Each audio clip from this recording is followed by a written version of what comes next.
கர்த்தருடைய பரிசுத்த நாமத்திற்கு மகிமை உண்டாவதாக. ஏசாயா தீர்க்கதரிசியின் புஸ்தகம் 52ஆம் அதிகாரம் 10வது வசனம். ஏசாயா 52:10. எல்லா ஜாதிகளின் கண்களுக்கு முன்பாகவும் கர்த்தர் தம்முடைய பரிசுத்த புயத்தை வெளிப்படுத்துவார். பூமியின் எல்லைகளில் உள்ளவர்கள் எல்லாரும் நமது தேவனுடைய இரட்சிப்பை காண்பார்கள். பூமியின் எல்லைகளில் உள்ளவர்கள் எல்லாரும் நமது தேவனுடைய ரட்சிப்பை காண்பார்கள். கர்த்தருடைய புயம் என்ன செய்யும்? பரிசுத்த புயத்தை கர்த்தர் வெளிப்படுத்தி அவர் செய்கிறதான அநேக காரியங்கள் உண்டு. அதை நீங்கள் வாசிக்கிறதான வேளையில்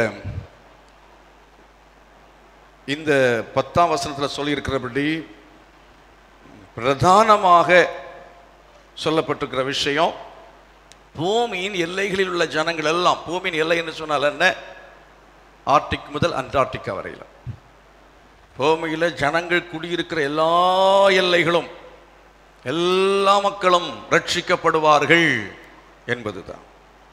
அதுதான் முதலாவது. அது தேவனுடைய ஒரு பெரிய ஒரு திட்டம், பெரிய ஒரு ஆசை, ஆண்டவருடைய ஒரு பெரிய ஒரு செயல். அது அவசியமான ஒன்று. அது ஆண்டவருடைய ஆசை, தேவனுடைய விருப்பம். அதே போல நீங்கள் 54ஆம் அதிகாரத்தில் 3வது வசனத்தை வாசித்து பாருங்கள். நீ வலதுபுறத்திலும் இடதுபுறத்திலும் இடங்கொண்டு பெருகுவாய், உன் சந்ததியார் ஜாதிகளை சுதந்திரித்துக் கொண்டு பாழாய் கிடந்த பட்டணங்களை குடியேற்றி வைப்பார்கள். இது ஆண்டவர் செய்கிற அவர் பலத்தினாலே செய்யக்கூடிய இரண்டாவது விஷயம், செய்ய வேண்டிய விஷயம், செய்யக்கூடிய விஷயம். ஆண்டவர் சொல்ற, நீ வலதுபுறத்தில் இடதுபுறத்தில் என்ன செய்வாய்? இடங்கொண்டு பெருகுவாய். 54வது அதிகாரத்தில் 12வது வசனத்தை வாசித்து பாருங்கள். 12லிருந்து, உன் பலகணிகளை பளிங்கும், உன் வாசல்களை மாணிக்க கற்களும், உன் மதில்களை எல்லாம் உச்சிதமான கற்களும் ஆக்குவேன். உன் பிள்ளைகள் எல்லாரும் கர்த்தரால் போதிக்கப்பட்டிருப்பார்கள். உன் பிள்ளைகளுடைய சமாதானம் பெரிதா இருக்கும். நீதியினால் ஸ்திரப்பட்டிருப்பாய், கொடுமைக்கு தூரமாவாய், பயமில்லாதிருப்பாய், திகிலுக்கு தூரமாவாய், அது உன்னை அணுகாது. 17ஆம் வசனம், உனக்கு விரோதமாய் உருவாக்கப்படும் எந்த ஆயுதமும் வாய்க்காதே போகும். உனக்கு விரோதமாய் உருவாக்கப்படும் எந்த ஆயுதமும் வாய்க்காதே போகும். 8ஆம் வசனத்தில் சொல்றாரு, 58ல், அதாவது உன் சுகவாழ்வு சீக்கிரத்தில் துளிர்த்து உன் நீதி உனக்கு முன்னாலே செல்லும், உன் கர்த்தருடைய மகிமை உன்னை பின்னாலே காக்கும். இப்படி நீ இந்த பக்கத்துலையும் அந்த பக்கத்துலையும் இன்னும் பல வாக்குத்தத்தங்கள் எல்லாம் நீங்க கண்டுபிடிக்கலாம். அதெல்லாம் பார்க்குறோம். இது எல்லாத்தையும் நிறைவேற்றுவதற்காக கர்த்தர் சொல்ற அவருடைய பரிசுத்த புயத்தை என்ன செய்வார்? வெளிப்படுத்துவார். ஹல்லேலூயா! எத்தனை பேர் விசுவாசிக்கிறீங்க? கர்த்தர் தமது பரிசுத்த புயத்தை என் வாழ்க்கையிலே அவர் வெளிப்படுத்துவார், என் குடும்பத்தில் வெளிப்படுத்துவார். 2 கையை மீது சொல்லுங்க, கர்த்தர் பரிசுத்த புயத்தை அவர் எனக்கு வெளிப்படுத்துவார், என் குடும்பத்தில் அவர் வெளிப்படுத்துவார், என் சபையிலே வெளிப்படுத்துவார், அந்த தேசத்திலே வெளிப்படுத்துவார். விசுவாசத்தோட கர்த்தர் மகிமைப்படுத்துவோமா? ஹல்லேலூயா! இதெல்லாம் ஆண்டவருடைய விருப்பம், ஆண்டவருடைய ஆசை. உங்களை பற்றி கர்த்தருக்கு நிறைய ஆசை இருக்கு, என்னை பற்றி ஆண்டவருக்கு நிறைய ஆசை இருக்கு, விருப்பம் இருக்கு. ஒரு தகப்பனுக்கு பிள்ளை மேலே என்னெல்லாம் ஆசை இருக்கும், அதை விட அதிகமாக கர்த்தர் நம்ம மேலே, இந்த பூமி மேலே, ஜனங்கள் மேலே, விசுவாசிகள் மேலே நிறைய அவர் வச்சிருக்கார். அதில் பிரதானமான ஒன்று என்ன தெரியுமா? பூமியின் எல்லைகளில் இருக்கிற ஜனங்கள் எல்லாரும் என்ன செய்ய வேண்டும்? அவர் ரட்சிப்பை காண வேண்டும். பூமியின் எல்லைகளில் உள்ள ஜனங்கள் எல்லாம் ரட்சிக்கப்பட வேண்டும் என்பது தேவனுடைய ஆசை, பெரிய ஆசை, பெரிய ஆசை. அது பேராசை, தேவையில்லாத ஆசை அப்படின்னு சொல்ல முடியுமா? முடியாது.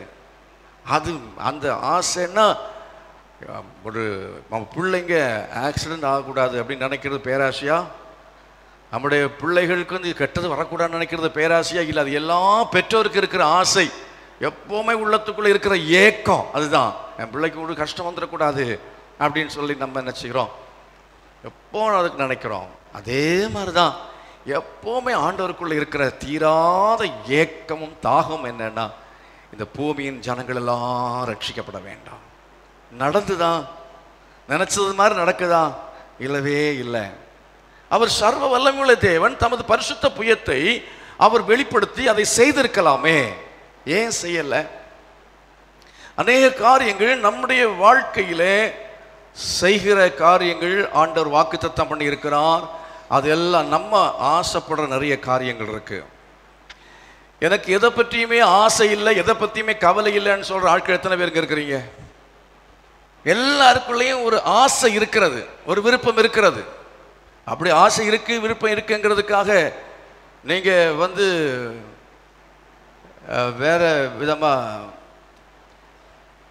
கையில் காசு இல்லை, பணம் இல்லை, 100 மில்லி போடணும், சாராயம் ரொம்ப ஆசையாக இருக்குது, ஆண்டவரே எனக்கு 100 மில்லி சாராயம் கூடும், அதுக்கு காசு தரோன்னு கேட்டால் அந்த விருப்பத்தையெல்லாம் கர்த்தர் என்ன செய்ய மாட்டார், நிறைவேற்ற மாட்டார். அந்த அளவு மாதிரி யார் ஜோம் பண்ணுறாங்க, அப்படியும் ஜோம் பண்ணுறான் இருக்கத்தான் செய்வான். அப்படியும் இல்லாமல் இருப்பாங்களா? விசுவாசிகளுக்கே என்ன தெரியல, நல்லது எது கெட்டது எதுன்னு தெரியல, நல்ல கூட்டம் எது பொல்லாத கூட்டம் எதுன்னு தெரியல. அப்படி இருக்கிற சமயத்தில் உலக பிரகாரமான மக்கள், திருடுறவன் எத்தனை பேர் போய் அவன் பொருத்தனை பண்ணிட்டு போகிறான். நான் போய் தென்னை மரத்தில் ஏறி நான் தேங்காய் திருடிட்டு வருவேன், சுகமாக நான் மாட்டிக்கிடாமல் வந்தேன்னா வழியில் என்ன செய்வேன், சாமி உனக்கு ஒரு தேங்காய் என்ன செய்கிறேன், உடைக்கிறேன் அப்படின்னு சொல்லி அவன் பொருத்தனை பண்ணிட்டு போகிறான். நிறைய மக்கள் அவன் தவறு பண்ணுவது, கொலை பண்ணுறதுக்கும் கூட அவன் சாமிகிட்ட வரம் கேட்டுட்டு போகிறவன் இருக்கான். அது மாதிரி நமக்கு வேண்டாத விருப்பங்கள் இருக்கிறது, அதில் வேதம் சொல்லவில்லை. 53வது அதிகாரத்தில் 10வது வசனத்தில் கடைசி வாசகத்தை நீங்கள் படிச்சீங்கன்னா, கர்த்தருக்கு சுத்தமானது அவர் கரத்தினால் என்ன செய்யும், வாய்க்கும். கர்த்தருக்கு சித்தமானது அவர் கரத்தினால் வாய்க்கும். கரங்களை வைத்து கர்த்தரை மகிமைப்படுத்துவோம். கர்த்தருக்கு சித்தமானது அவர் கரத்தினால், கை வைத்து சொல்லுவோமா, கர்த்தருக்கு சித்தமான படி நான் வச்சிருக்கிற விருப்பம் ஆசை எல்லாம் அவர் கரத்தினால் வாய்க்கும். அல்லேலூயா. எத்தனை பேர் விருப்பம் வச்சிருக்கீங்க? எத்தனை பேர் ஆசைப்படுறீங்க? தப்பே கிடையாது, யாரும் கை வைத்தல. ஆனால் ஆசைப்படுங்க. விருப்பம் என்பது தவறு கிடையவே கிடையாது. சேலத்துக்கு வரும் பொழுது எனக்கு ஒரு ஆசை என்னன்னா, கார் பார்க்கிங் உள்ள ஒரு வீடு வாடகைக்கு வேணும். அதான் என்னுடைய ஆசை. கார் பார்க்கிங் பண்ணக்கூடிய ஒரு வீடு வேணும் அப்படின்னு ஆசைப்பட்டேன். நேராக இறங்கினது அந்த அந்த அங்கம்மாள் காலனியில் தான். வந்த இடத்துல பார்த்த வீடு அந்த வீடு தான். அந்த வீடு நம்ம கையை விட்டு இன்னும் போகலை. அந்த வீடு அங்கே நம்ம உபயோகப்படுத்துகிறோம். அந்த வீட்டில் வரும்போது கார் இல்லை, நல்ல அந்த அந்த வீட்டுக்கு முன்னே மரியாதையாக, அதாவது கண்ணியமாக நிறுத்தக்கூடிய 2 வீலர் கிடையாது. நான் வச்சிருந்த 2 வீலர் அங்கே நிறுத்தினா அந்த வீட்டுக்கும் அந்த 2 வீலருக்கு சம்மந்தம் இருக்காது. அப்படிப்பட்ட 2 வீலராக நான் வந்தேன். ஆனால் கேட்டது என்னது, விரும்பினது என்னது, கார் பார்க்கிங் பண்ணுறது மாதிரி ஒரு வீடு. கார் வாங்க பணம் அங்கே வரும், அதெல்லாம் எனக்கு தெரியாது. ஆனால் கேட்டதும் அந்த வீட்டை கொடுத்தாரு. வீட்டை கொடுத்தது மாத்திரமல்ல, காரும் கொடுத்தார். அல்லேலூயா. வீடை விரும்புகிறது தப்பு இல்லை, கார் விரும்புகிறது தப்பு இல்லை. ஒரு 2 வீலருக்கு வேணும்னு விரும்புகிறது தவறு இல்லை. டிவிஎஸ் 50 இப்போ இருக்குது. ஆனால் டிவிஎஸ் 50 தான் காலம் வரையிலும் வச்சுருக்கணும்னு ஆண்டவர் விரும்பலை. நீங்கள் அதை விட ஒரு 50,000க்கோ 75,000க்கோ உள்ளதான நல்ல ஒரு ஒரு ஒரு 2 வீலர் ஒன்று நீங்கள் ஆசைப்படுவதோ விரும்புவதோ தவறு இல்லவே இல்லை. 2 பேர் நீங்கள் பிரயாணம் பண்ணி சர்ச்சுக்கு வர்றதுக்காக அது வசதியாக இருக்கும் அப்படின்ட்டு விரும்புகிறீங்க, தப்பு இல்லை. அடுத்த வீட்டில் அந்த மாதிரி வச்சுருக்காங்க, என் அண்ணன் வாங்கிட்டு அதனால் நான் வாங்கணும், அதுக்காக ஆசைப்படக்கூடாது. அந்த ஆசை சொல்லலை. உங்களுக்கு 2 பேருக்கு, உங்களுக்கு வேலைக்கு போனவங்க கொஞ்சம் டிஸ்டன்ஸாக போக வேண்டியிருக்கு, இதில் சரியாக போக முடியலை, ஆண்டவரே எனக்கு ஒரு நல்ல வாகனம் இருந்தால் பரவாயில்ல, இந்த மாதிரி இருந்தால் பரவாயில்ல, இந்த மாதிரி இருந்தால் பரவாயில்ல. இப்போ நாங்கள் 5 பேர் வீட்டில் இருக்கிறோம், 4 பேர் இருக்கிறோம், 2 வீலரில் வர முடியலை, நாங்கள் சர்ச்சுக்கு ஒன்றா வர முடியலை, பஸ்ஸில் ஏறி லேட்டாக ஆகுது, எங்களுக்கு ஒரு கார் கொடு ஆண்டவரே, ஒரு கார் வேணும் அப்படின்னு விரும்புகிறோம். அப்படின்னு நீங்கள் விரும்புனீங்கன்னா கர்த்தர் நிச்சயமாக கொடுப்பார். ஆமென். நம்பிக்கை இல்லாத ஆட்களுக்காக நான் ஒன்றும் செய்ய முடியாது. கொடுப்பார்னு சொன்னாலும் கொடுப்பாரா, எங்களுக்கு எங்க கொடுப்பார் அப்படின்னு கொடுத்துருப்பாரே. அப்ப ஏன் கொடுக்கலைங்கிறத பார்ப்போம், ஏன் ஆண்டவர் கொடுக்கலைங்கிறத பார்ப்போம். நான் சொல்றேன், நம்ம ஆசைப்படுறது எல்லாத்தையும் கர்த்தர் கொடுப்பார். கர்த்தருக்கு சுத்தமானதை கொடுப்பார். அதை நான் புரிஞ்சுக்கணும், அண்டர்லைன் பண்ணேன். கர்த்தருக்கு சுத்தமானவைகளை கர்த்தர், நான் விரும்பின காரியங்களை கர்த்தர் செய்வார், கொடுப்பார். ஆடம்பரத்துக்காகவும் அல்ல, அம்மா அதிக பேராசைக்காக அல்ல, தேவை அவசியம் என்பதற்காக விரும்புகிறோம் என்று சொன்னால், சரியானதை விரும்புகிறோம் என்றால் கர்த்தர் அவைகளை நிச்சயமாய் நமக்கு தருவதற்கு வல்லமை உள்ள தேவன் என்பதை உறுதியாய் சொல்லுகிறேன். விசுவாசிக்கிறீங்களா? மறுபடியும் கேட்கிறேன், விசுவாசிக்கிறீங்களா? இப்போ நான் சொல்றது உங்களுக்கு கொஞ்சம் கஷ்டமா இருக்கும். என்ன அப்படின்னு கேட்டீங்கன்னா, ஆண்டவருக்கு ஒரு ஆசை இருக்கு. நம்ம விரும்புகிற இந்த ஆசையெல்லாம் அவருக்கு, கார் பங்களா எல்லாம் அவருக்கு ஆசை இல்லை. அவர் வான பூமி எல்லாம் அவருக்கு சொந்தம். அவருக்கு இருக்கிற ஒரே ஒரு ஆசையை நான் உங்களுக்கு சொல்றேன். யாருக்கா தெரியுமா? ஆண்டவருக்கு இருக்கிற ஒரே ஒரு ஆசை 52:10 கீழே உள்ளதை படிங்க.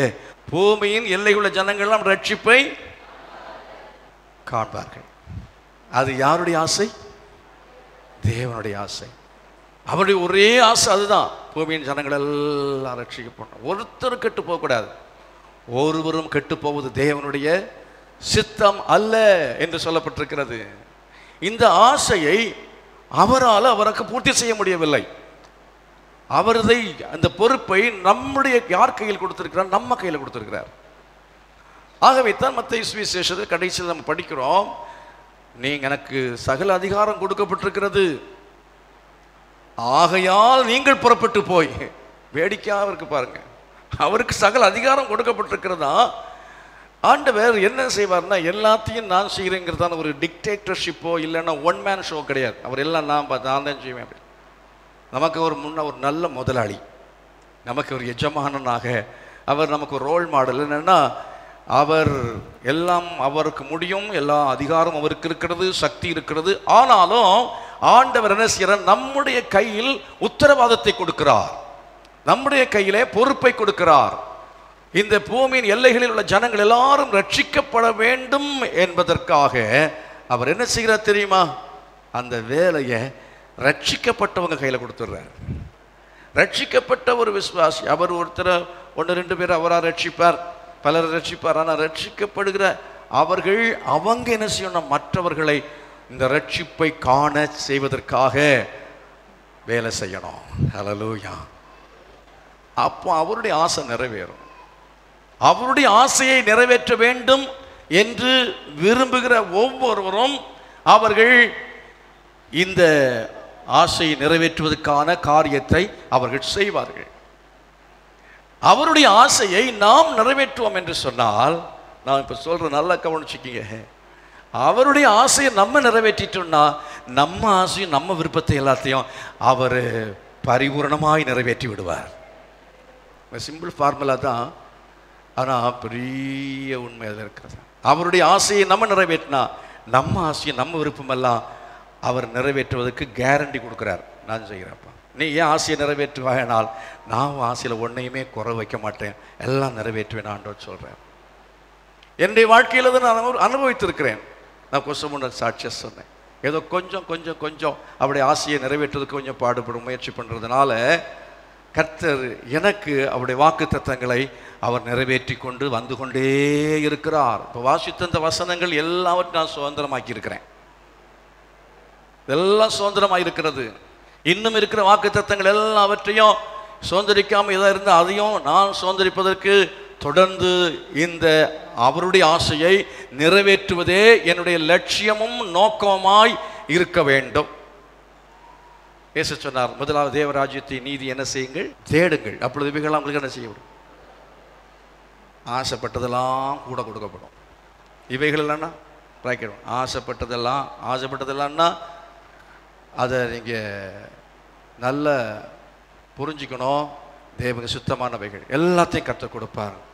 கரங்களை வைத்து தேவ சமூகத்தில் கர்த்தரை ஸ்தோத்திரம் பண்ண மாட்டேன். உங்களுடைய சமூகத்தில் என் விருப்பங்கள் எல்லாம் கர்த்தா வைக்கிறேன். அந்த விருப்பங்கள் எல்லாவற்றையும் நிறைவேற்றுகிற தெய்வம் என்பதை நான் விசுவாசிக்கிறேன். நீர் கொடுத்த வாக்கு தத்தங்களுக்காக ஸ்தோத்திரம், நீர் கொடுத்த வாக்கு தத்தங்களுக்காக ஸ்தோத்திரம். அவள் எல்லாவற்றையும் நிறைவேற்ற போறதுக்காக உமக்கு ஸ்தோத்திரம், உமக்கு ஸ்தோத்திரம், உமக்கு ஸ்தோத்திரம். நல்ல கவனிங்க, பரிசுத்த வேதாகமத்தில் நாம் அதை செய்ய வேண்டும் என்றால் நாம் அவைகளை நிறைவேற்றுவதற்கு நம்ம செய்ய வேண்டிய சில காரியங்களை உங்களுக்கு நான் சொல்ல விரும்புகிறேன். 52வது அதிகாரத்தில் முதல் அந்த 2 எழுத்தையும் வாசிங்க. முதல்ல எழும்பு எழும்பு எழும்பு எழும்பு. நம்ம செய்ய வேண்டியது என்ன? எழும்பணும். ஆண்டவர் சொல்றாரு, நீ எழும்பு, என்னுடைய ஆசையை நீ நிறைவேற்ற வேண்டும் என்றால், என்னுடைய ஆசையை நீ நிறைவேற்ற வேண்டும் என்று சொன்னால் நீ என்ன செய்யணும்? முதலாவது எழும்ப வேண்டும். ஒரு நாள்ல பேதுருவும் யோவானும் ஆலயத்துக்கு போனார்கள். ஆலயத்துக்கு போகிற சமயத்தில் அங்கே வாசல் அருகே, அலங்கார வாசல், அந்த வாசல் அருகே ஒருவன் பிறவி சப்பானியா இருந்தான். அந்த பிறவி சப்பானியா இருக்கிற அந்த மனுஷனை அவர் உற்று பார்த்து அவனை தூக்கி விட்டார்கள். எழும்பு என்று சொல்லி அவனை எழுப்பி விட்டார்கள். அவன் என்ன செய்தான்? எழும்பி நடந்து குதித்து துதித்து கொண்டே தேவனுடைய ஆலயத்துக்குள் போனான் என்று சொல்லி வேதம் சொல்லுகிறது. அப்போ இயேசு கிறிஸ்து ஒரு சமயத்தில் ஒரு குஷ்ரோகியை பார்த்து கேட்டார், நீ சுகமடைய வேண்டும் என்று விரும்புகிறாயான்னு கேட்டார். சுகமடைய வேண்டும் என்று விரும்புகிறாய் ஏன் கேட்டார்? அவன் எத்தனையோ குஷ்ரோகிகள் இந்த உலகத்தில் அவன் கேள்விப்பட்டதும் எல்லாவற்றையும் வைத்து அவனுடைய மனதில் இருக்கிற ஒரு எண்ணம் என்ன தெரியுமா? குஷ்டரோகம்னா சுகாகாது, குஷ்டரோகம் சுகாகாது. சில பாஸ்டர் சொல்லுவாங்க, சுகரு சுகமாயிடுச்சு அப்படின்னு யாராவது சாட்சி சொன்னால், மேடையில் சாட்சி சொல்ல வச்சா அது பொய். எப்படி சுகர் சுகமாகும்? அனைவர் கேட்குற கேள்வி, எப்படி சுகர் சுகமாகும்? எய்ட்ஸ் வியாதி சுகமாயிடுச்சு அப்படி யாராவது சாட்சி கொடுத்தாங்கன்னா அதெல்லாம் சும்மா இந்த பாஸ்டர்ஸ், இவாஞ்சலிஸ்டுகள் ஏதோ ஏமாத்துறேன். சில ஏமாத்து இருக்கலாம், ஆனால் அது சுகமாகாது அப்படின்னு சொல்லி நம்ம நினைக்கக்கூடாது. அப்போ வியாதி சுகமாகாது அப்படிங்கிற ஒரு தப்பு கணக்கு இது நடக்காது. இது ஆண்டவரால் செய்ய முடியாது, மனுஷனால் செய்ய முடியாது, யார் நினைச்சாலும் நடக்காது. இந்த பிள்ளை பிறக்காது, இல்லை குழந்தை அதாவது கல்யாணம் நடக்காது. இப்படி நம்ம எதிர்மறையாய் நினைத்து கொண்டு இருக்கிற நபரிடத்துல தான் ஆண்டவர் கேட்க வேண்டியிருக்கு. அவராக செய்ய மாட்டார். அப்படி நினைப்புள்ள ஆட்கள் நாம் பதில் சொல்ல வேண்டும் என்று விரும்புகிறார். ஆண்டவர் கேட்டார், நீ சுகமடைய வேண்டும் என்று விரும்புகிறாயா? ஆம், நான் சுகமடைய வேண்டும் என்று விரும்புகிறேன். ஏன்னா அவன் அதை கேள்விப்பட்டான், இயேசுனால முடியும் என்கிறது அவன் அறிந்திருந்தான். ஆகவே சில ஆட்கள் அப்படியே தான் இருக்க விரும்புகிறோம். நம்ம எதுவும் புதுசாக பெறணும்னு விரும்பல. குஷ்ரோகம்னா குஷ்ரோகத்திலே இருக்க விரும்புகிறோம், சப்பானினா சப்பானியாகவே இருக்க விரும்புகிறோம். எனக்கு கால் இல்லை, ஐயா தர்மம் போடு, பிச்சை போடு அப்படின்னு அவன் கேட்டது மாதிரி இல்லாததை சொல்லி அழுதுகிட்டு புலம்பிட்டு யாரையோ சார்ந்திருக்கிறோம். அவனுக்குள்ளால ஓடிட்டு இருந்த எண்ணம் தெரியுமா? என்ன தெரியுமா? எனக்கு கால் மட்டும் இருந்ததுன்னா நான் எப்படி இருப்பேன்? ஜல்லிக்கட்டுக்கு போவேன்னா அப்படி அவன் நினைச்சுக்க மாட்டான். அவன் என்ன, நான் நடந்து குதித்து என்ன செய்வேன்? ஆராதனை செய்வேன். எனக்கு கால் இல்லாததுனால நான் நடந்து உள்ளால போக முடியல, எனக்கு வேற வழியில பிச்சை கேட்டுட்டு உட்கார்ந்துருக்கேன். எனக்கு நடக்க முடியாததுனால பிறருடைய உதவியை நான் நாட வேண்டியிருக்கிற, பிறருக்கு நான் பாரமா இருக்க வேண்டி இருக்கிறது. எனக்கு நடக்க முடியும், எனக்கு கால் இருக்கும் என்று சொன்னால் நான் இந்த சீசலோடு சேர்ந்து நானும் போய் ஊழியம் செய்வேன், நானும் வெளியில போய் சுவிசேஷம் சொல்ல முடியும். கால் இல்லாததுனால இதெல்லாம் செய்ய முடியல, இருந்தா இதெல்லாம் செய்ய முடியும், நான் செய்வேன் அப்படிங்கிற ஒரு ஏக்கம் அவனுக்குள்ள இருந்ததை என் தேவனாகிய கர்த்தர் பார்த்திருக்க வேண்டும். கர்த்தர் மகிமைப்படுத்துவோமா? எந்த விதமான நோக்கத்தோடு நீங்க ஜெபம் பண்றீங்க, எந்த விதமான நோக்கம் உங்களுக்குள்ள இருக்கிறது, எந்த விதமான விருப்பம் உங்களுக்குள்ள இருக்கிறது, எந்த விதமான நோக்கத்துல ஆசை வச்சிருக்கீங்க என்கிறத கர்த்தர் பார்க்கிறார். உங்க மனசை கர்த்தர் ரீட் பண்றார், அறிந்து கொள்கிறார். வெளி தோற்றத்தை மட்டுமல்ல, வெளியே இருக்கிற பிரச்சனையை மாத்திரமல்ல, ஆண்டவர் உங்களை கவனித்து யாரை அனுப்பணுமோ அவங்களை அனுப்பி எந்த நேரத்தில் விடுவிக்க வேண்டுமோ அப்பொழுது உங்களை விடுவிப்பதற்கு அவர் வல்லமையுள்ள தேவனாக இருக்கிறார். கர்த்தரை மகிமைப்படுத்துவோம். ஹல்லேலூயா. இல்லாததை நினைச்சிட்டு சும்மா நம்ம புலம்பிட்டு இருக்க கூடாது. இருந்தா என்ன செய்யலாம், இல்லை இருக்கிறத வச்சு என்ன செய்யலாம், என்கிறத யோசிக்க வேண்டும். கடந்த வாரத்தில் நான் ஒரு யூடியூப்பில் ஒருத்தருடைய பாடலை நான் கேட்டேன். மிக அருமையாக பாடுறார். அவர் பாடுற அந்த கூட்டத்தில் பல்லாயிரக்கணக்கான மக்கள், லட்சம்னு சொல்லலாம். அது ஒரு சிறப்பான ஒரு கூட்டம். அது என்ன கூட்டம் சரியாக ஞாபகம் இல்லை. அதில் இந்த வாலிபன் மிக அருமையாய் பாடுறான். உட்கார்ந்துட்டு பாடுறான். ஏன் கால் இல்லாததுனால, கால் இருக்கு ஆனால் 2 கைகள் இல்லை. சரி, கால் இல்லாததுனால அவன் உட்காரணும். ஏன் உட்கார்ந்தான் கேட்குறீங்களா? பாடுறதுக்கு அவனுக்கு மியூசிக்கு வேற யாரும் போடல, அவனே தான் போட்டான். என்ன போட்டான் தெரியுமா? கிட்டாரை. மிக அருமையாக அந்த கிட்டாரை கீழே வச்சு அவன் காலில் அவன் வாசிக்கிறான். அந்த கிட்டாரை அவன் மிக நேர்த்தியாக அந்த காலில் போட்டு மிக பிரமாதமாக பாடினான். போப்பாண்டவர் இறங்கி போய் அந்த மேடையிலேருந்து, இதை விட கொஞ்சம் சின்ன மேடை, அவர் குதிச்சு கீழே இறங்கி அந்த ஒய்எம்சியில் போட்டிருக்க அந்த மேடை கொஞ்சம் பெருசாக இருக்கு, அங்கேருந்து அவர் ஜம்ப் பண்ணார். இறங்கி போய் அந்த பக்கம் அந்த மேடை, அவனுக்கு இன்னொரு மேடை இருந்தது, அந்த மேடையில் ஏறி அவனை கட்டி பிடிச்சி முத்தம் கொடுத்தார். கரங்களை கற்று மையப்படுத்தும். அது கதையல்ல, உண்மையான நேஜம். யூடியூப்பில் இருக்கிற ஒரு காரியத்தை தான் பார்த்தது. காலு இல்லை அப்படிங்கிறதுக்காக, நமக்கு இல்லைங்கிறதுக்காக நம்ம உட்கார்ந்து என்ன செய்யக்கூடாது? சும்மா இருக்கக்கூடாது, எழும்ப வேண்டும். ஹல்லேலூயா. எது நமக்கு இருக்கிறதை கொண்டு நாம் எழும்ப வேண்டும். நம்ம எல்லாம் கர்த்தர் கொடுத்திருக்கிற, எவ்வளோ கொடுத்திருக்கிற எல்லாம் இருந்துமே எழும்பாம உட்கார்ந்து இருக்கிறோம். அந்த வசனத்தை பாருங்க, 52வது அதிகாரத்தில், எழும்பு எழும்பு சீயோனே, உன் வல்லமையை நீ தரித்துக்கொள், பரிசுத்த நகரமாகி எருசலேமே, உன் அலங்கார வஸ்திரங்களை உடுத்திக்கொள், தூசியை உதறிவிட்டு என்ன செய்? நீ எழுந்துரு. இதெல்லாம் பலமுறை வாசித்திருக்கோம். அதனால அந்த விதமாக வாசித்துட்டு ஓடி போறது நான் சொல்லலை. எழும்ப வேண்டும். we must arise. சும்மா எதையோ சொல்லிட்டு சாக்கு போக்கு சொல்லிட்டு நம்ம சும்மா உட்கார்ந்து இருக்க கூடாது. சபையில் நம்ம எழும்பணும். எல்லாம் உட்கார்ந்து இருக்கிறோம். மௌனமா இருக்காதே, மௌனமா இருக்கான்னு சொல்லி பாடிக்கிட்டு இருக்கிறோம். யாருக்கு நம்ம மௌனமா இருக்க மாட்டேன். எழும்பு சீயோனே, எழும்பு சீயோனே. ஆண்டவர் நம்மகிட்ட சொன்னதை பாட்டா நம்ம பாடுறோம். யார்கிட்ட சொல்றோம் நமக்கே தெரியாது. நம்ம எழும்ப வேண்டும். தெபோராள் எழும்பினாள், அதே மாதிரி நம்ம எழும்பணும். அப்புறம் தான் கிராமங்கள் என்ன செய்தது? வாழ்வடைந்தது. தெபோரா எழும்பு மட்டும் கிராமங்கள் பாழாய் கிடந்தன என்று சொல்லி பாடுகிறார்கள். அவ்விதமாய் தேவனுடைய சபை பாழாய் கிடக்கிறது, அநேகருடைய குடும்பங்கள் பாழாய் கிடக்கிறது, நம்முடைய தேசம் பாழாய் கிடக்கிறது. ஆனால் இந்த சபையில் இருக்கிற அனைவரும் ஏதோ ஒன்று சொல்லிட்டு இருக்கிறோம். என்னால முடியாது.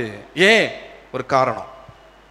ஏதோ கால் இல்லை, கை இல்லை, இல்லை வேற ஒரு காரணம், ஏதோ ஒரு காரணத்தை சொல்லுகிறோம். நான் சொன்னேன், கால் இல்லாதவன் காலு கொண்டு அவனால கிட்டார் போட முடிகிறது.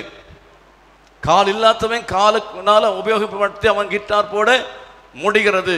அப்படி என்று சொன்னால் நிச்சயமாக உங்களால் என்னால் கை இருந்து கிட்டார் படிக்காமல் இருக்கிறோம், கை இருந்து ஒரு இன்ஸ்ட்ருமெண்ட் வாசித்து இந்த கோயிலில் சேர விரும்பவில்லை, பாட தெரிஞ்சாலும் நம்ம இங்கே வந்து பாடுறதுக்கு ஆள் இல்லை, இன்னும் எத்தனையோ வேலைகள் இருக்கிறது, அவைகளை செய்வதற்கு யாரும் எழும்புகிறதில்லை.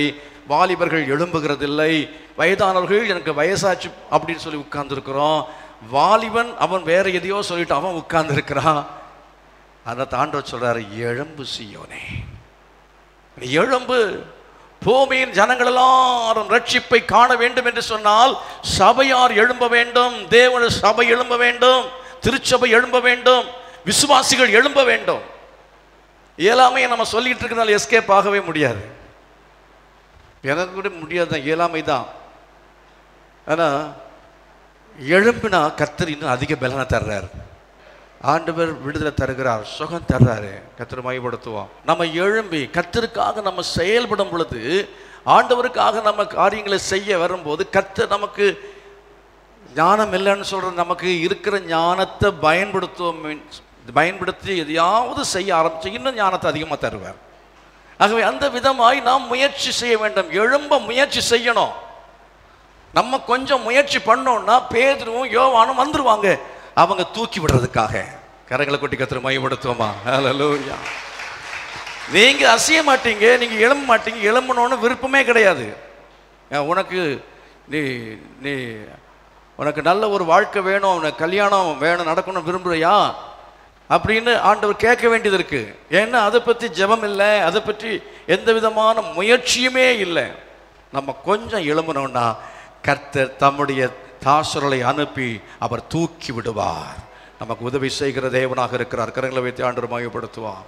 அதை கர்த்தர் சொல்ல, எழும்பு சீயோனே, நீ எழும்பு என்று ஆண்டவர் சொல்லுகிறார்.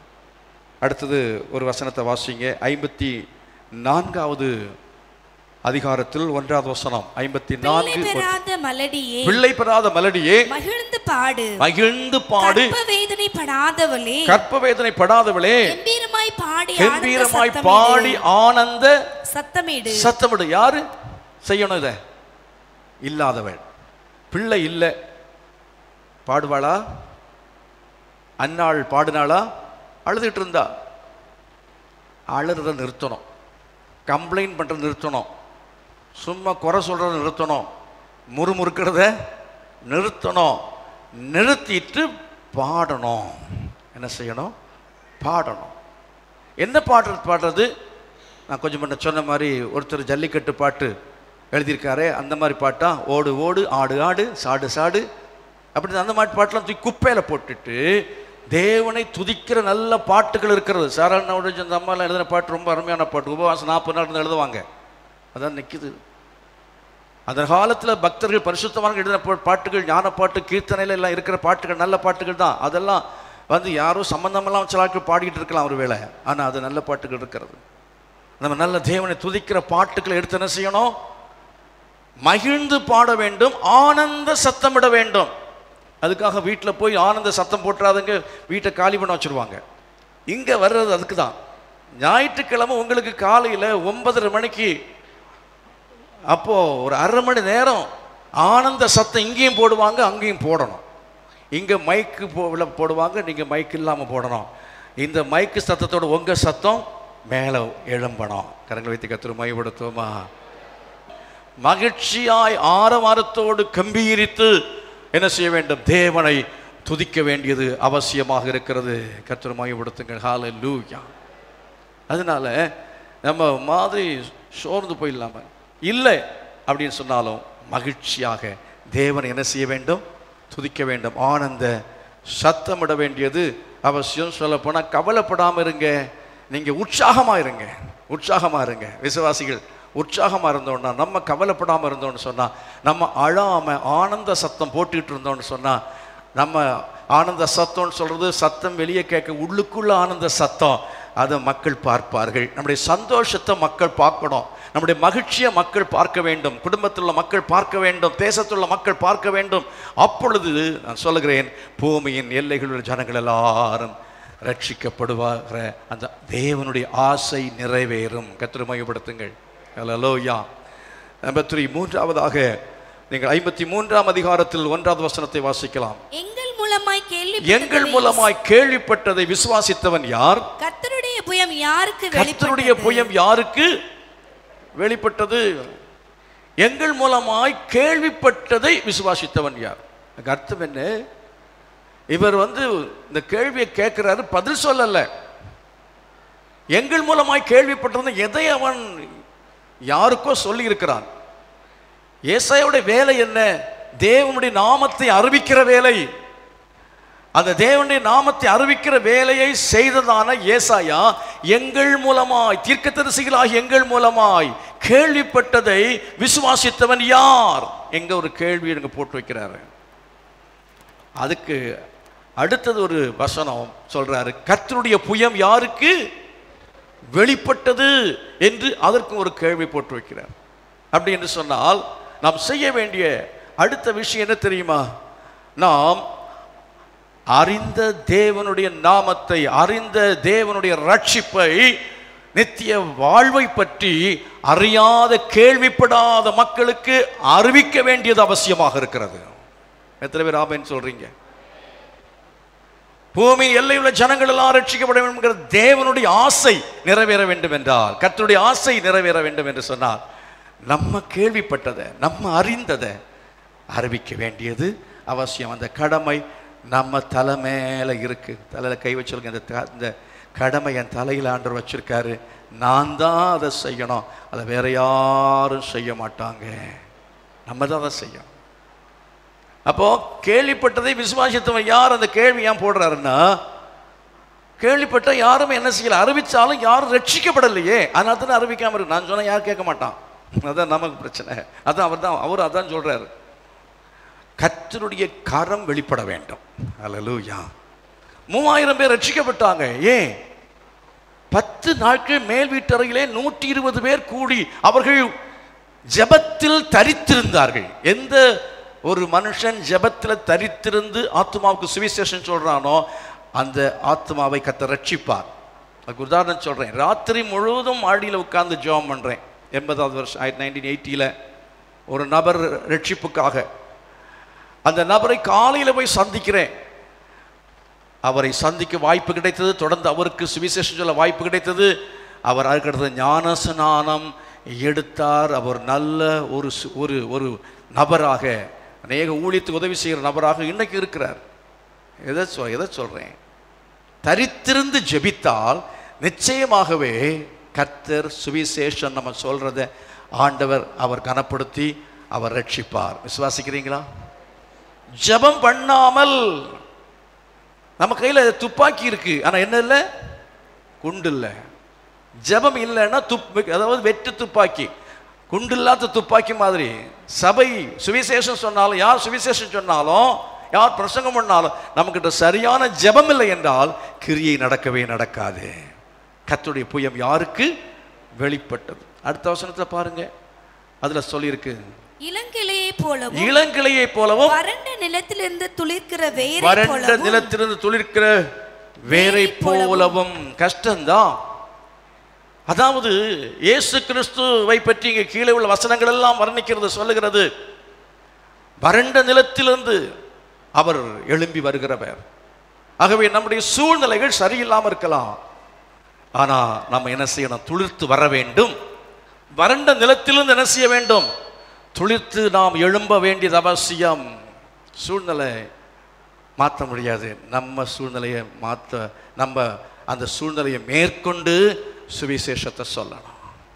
ரட்சிப்பை என்ன செய்ய வேண்டும்? சொல்ல வேண்டும். தேவனுடைய ஊழியத்தை நாம் செய்ய வேண்டும். மாத்திரமல்ல, வேகமா அதை சிலதை நான் அந்த அதிகாரத்தில் உள்ளதான சத்தியத்தை நான் சொல்றேன். இயேசு கிறிஸ்துவினுடைய வாழ்க்கையை பற்றி தான் அது சொல்லி இருக்கிறது. எங்கள் மூலமாய் கேள்விப்பட்டதை ஒருவரும் விசுவாசிக்கவில்லை. ஏன் விசுவாசிக்கவில்லை? வாழ்க்கை சரியில்லை. நம்முடைய வாழ்க்கையும் பிரசங்கமும் ஒன்னா இருந்ததுன்னா கர்த்தருடைய கரம் என்ன செய்யும்? வெளிப்படும். நம்முடைய வாழ்க்கையும் ஜெபம் இருக்கலாம், ஆனா வாழ்க்கை சரியில்லைன்னா. இயேசுடைய வாழ்க்கையை பற்றி இங்க பாருங்க, 5 விஷயங்கள் சொல்கிறேன், குறித்துக் கொள்ளுங்க. நம்பர் 1, எளிமையானவர். 2வது வசனத்தில் சொல்லிருக்கிற சத்தியம் என்ன என்றால் எளிமையானவர். Easy approachable person. எளிதாக நம்மை ஜனங்கள் சந்திக்கக்கூடிய நபராக, சந்திக்கக்கூடிய இடத்துல சந்திக்க வேண்டியவராக. யோவான் ஸ்நாபகனை பாருங்க, அந்த மாதிரி இயேசுவை பாருங்க. அதை போல நாம் இடத்துல சுவிசேஷத்தை மக்கள் கேட்பதற்கோ ஜெபம் பண்ணுவதற்கோ நம்ம என்னன்னா எளிதாக அணுகக்கூடிய நபர்களாக இருக்க வேண்டும். அப்படி நம்ம இருப்போம் என்று சொன்னால் பூமியின் ஜனங்கள் எல்லாம் ரட்சிக்கப்படுவார்கள். கரங்களை வைத்து கர்த்தரை மகிமைப்படுத்துவோமா?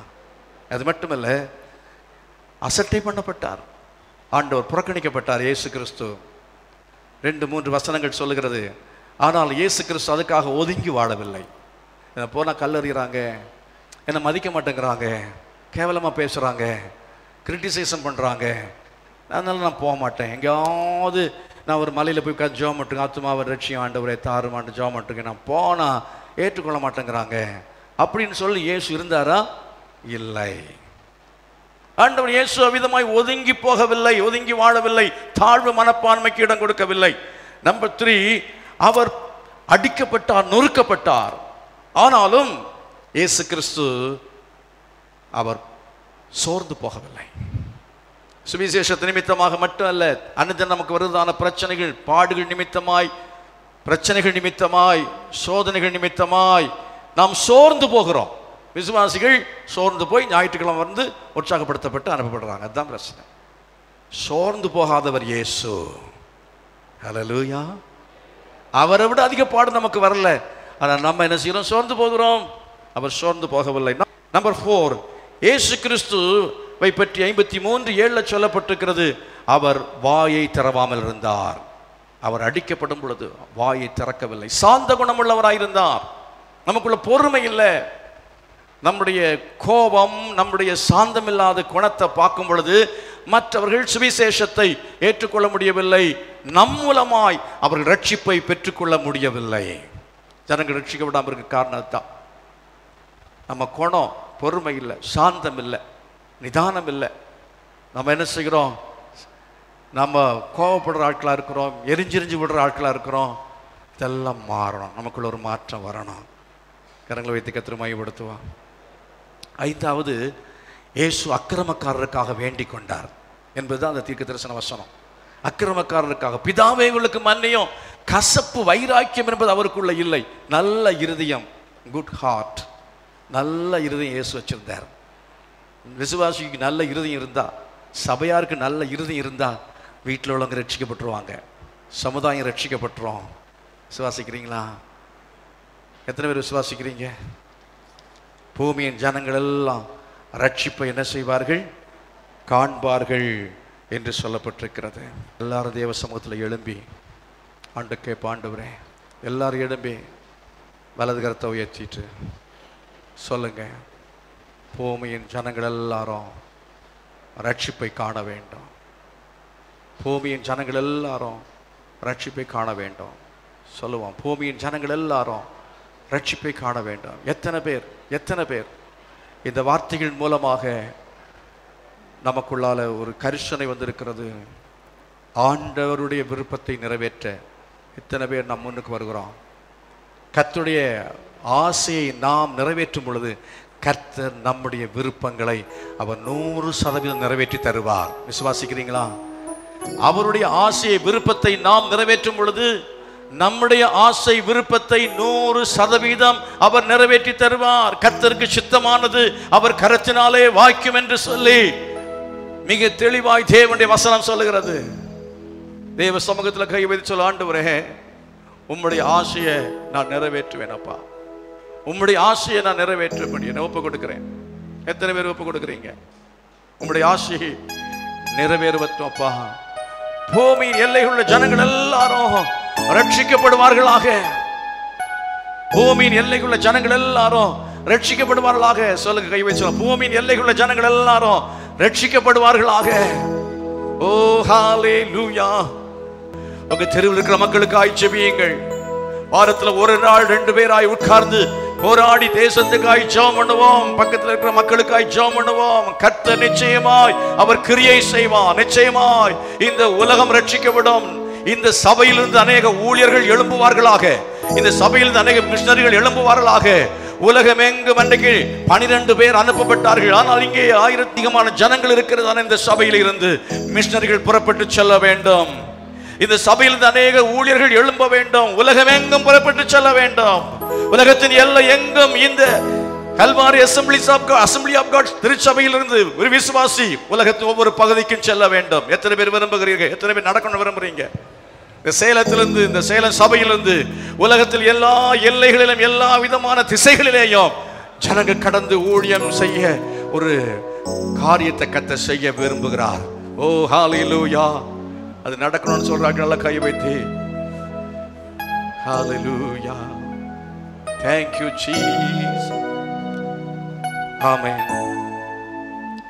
கோதுமை மணி போல் மடிந்திடுவே, உமக்காய் தினமும் பலன் கொடுப்பே. 2 கரங்களை வைத்து சொல்லுவோம். கோதுமை மணி போல் மடிந்திடுவே, உமக்காய் தினமும் பலன் கொடுப்பே. அவமானம் நிந்தை சிலுவைதனை சேர்ந்து சொல்லுவோமா? அவமானம் நிந்தை சிலுவைதனை அனுதினம் உமக்காய் சுமக்கின்றேன்.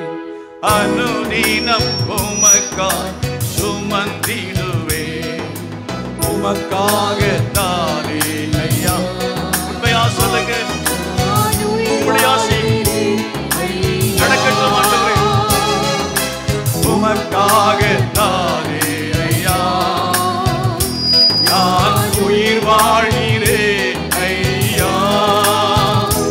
இந்த உடல் உள்ளமெல்லாம் அன்பர் உமக்காக தானே ஐயா. இந்த உடலும் உள்ளமெல்லாம் அன்பர் உமக்காக தானே ஐயா. எனது ஜீவனை பாதிக்கவில்லை, காயவில்லை. எனது ஜீவனை பாதிக்கவில்லை, ஒரு பொருட்டாய் நான் கணிக்கவில்லை. எல்லோருக்கும் நான் எல்லாமே, எல்லோருக்கும் நான் எல்லாமே. அனைவருக்கும் நான் அடிமையானே, அனைவருக்கும் நான் அடிமையானே. கரங்களை வேண்டி உமக்காக ஒப்புக்கொடுத்தவர்களாய் நான் உயிர் வாழ்கிறேன் ஐயா. உமக்காக தானே ஐயா நான் உயிர் வாழ்கிறேன் ஐயா. இந்த உடலும் உள்ளமெல்லாம் அன்பர் உமக்காக தானே ஐயா. இந்த உடலும் உள்ளமெல்லாம் அன்பர் உமக்காக தானே ஐயா. எனது பேச்செல்லாம் உமக்காக, எனது செயலெல்லாம் உமக்காக. எனது பேச்செல்லாம் உமக்காக, எனது செயலெல்லாம் உமக்காக. எழுந்தாலும் நடந்தாலும் உமக்காக, எழுந்தாலும் நடந்தாலும் உமக்காக. அமர்ந்தாலும் படுத்தாலும் உமக்காக, நடந்தாலும் உமக்காக. உமக்காக தானே ஐயா நான் உயிர் வாழ்கிறேன் ஐயா. உமக்காக தானே ஐயா நான் உயிர் வாழ்கிறேன் ஐயா. இந்த உடலும் உள்ளமெல்லாம் அன்பர் உமக்காக தானே ஐயா. இந்த உடலும் உள்ளமெல்லாம் அன்பர் உமக்காக தானே ஐயா. தகப்பனே, இந்த நேரத்தில் நம்முடைய சமூகத்தில் நாங்கள் கடந்து வரும்படி கர்த்தர் கிருபை கொடுத்ததுக்காக ஸ்தோத்திரம். எங்களை விசுவாசத்தில் நிலைநிறுத்தின தெய்வக்காக ஸ்தோத்திரம். இந்த ஆராதனையில் நீ மகிமைப்பட்டதுக்காக நன்றி செலுத்துகிறோம். இன்னைக்கு நாங்கள் ஆண்டவரை கேட்ட வசனத்தின்படியாக உம்முடைய ஆசை, உம்முடைய விருப்பத்தை நாங்கள் நிறைவேற்ற எங்களை கர்த்தாவை ஒப்பு கொடுத்திருக்கிறோம். இதை கர்த்தாவை தொடர்ந்து நாங்கள் செயல்படுத்துவதற்காக முயற்சி செய்யணும். நாங்கள் தொடர்ந்து கர்த்தாவை செயல்பட வேண்டும். நாங்கள் உற்சாகம் அடைந்து போய்விடக்கூடாது, சிந்தித்து அப்படி அமர்ந்து விடக்கூடாது. எழும்பி செயல்படும்படியாய் நீர் எங்களுக்கு தொடர்ந்து அனுக்கிரகம் பண்ணும்படி கேட்கிறோம். ஒவ்வொருடைய தேவைகளையும் சந்தியும். வியாதிகள் நீங்கட்டும், பலவீனங்கள் நீங்கட்டும், கஷ்டங்கள், கவலைகள், வேதனையோடு வந்தவர்கள் எல்லாருடைய வேதனைகளையும் பாரங்களையும் கர்த்தர் நீர் ஆண்டவரை அப்புறப்படுத்தும்படி கேட்கிறேன். சுகமளிக்கும் வல்லமை சரங்களை பாய்வதாக. இயேசுவின் நாமத்திலே வியாதிகள், பலவீனங்கள் நீங்கி போகும்படி அப்புறப்படுத்துகிறேன். எல்லா விதமான கட்டுகளும் அவிழ்க்கப்படும்படி ஜெபிக்கிறேன். ஒரு பெரிய விடுதலை உண்டாகட்டும். ஒரு பெரிய ஆசீர்வாதத்தை நம்முடைய பிள்ளைகள் அனுபவிப்பார்களாக. இயேசுவின் நாமத்தில் பிதாவே, ஆமென். நம்முடைய கர்த்தர் இரட்சகருமாய் இருக்கிற இயேசு கிறிஸ்துவின் கிருபையும் பிதாவாகிய தேவனுடைய அன்பும் பரிசுத்த ஆவியானவருடைய அந்யோன்யமும் சமாதான பாதுகாவலும் நம் அனைவரோடும் சகல பரிசுத்தவான்களோடு கூட இன்னும் நிலைத்திருப்பதாக. ஆமென். God bless you.